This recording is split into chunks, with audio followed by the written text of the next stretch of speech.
বলো তো বাচ্চারা, মালের প্যাক কিভাবে তৈরি হয়?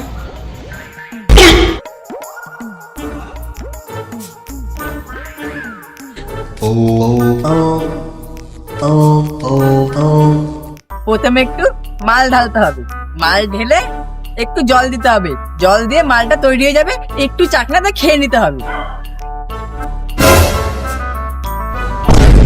কে বললো তোরটা? আমি স্যার এক প্যাক মাল খেয়ে এসেছি আমি। তাহলে বলো তো ককটেল মাল কিভাবে বানায়? কিন্তু স্যার এই তার কাটা মালটাকে কেন বলছেন?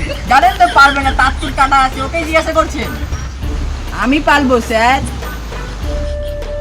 অল্প একটু মাল ঢেলে তারপর একটু মুছতে হবে, হাতে একটু জল ঢেলে একটা হাঁকতে হবে, ঢেকে একটু সিগারেটের ছাই দিলে হয়ে যাবে ককটেল।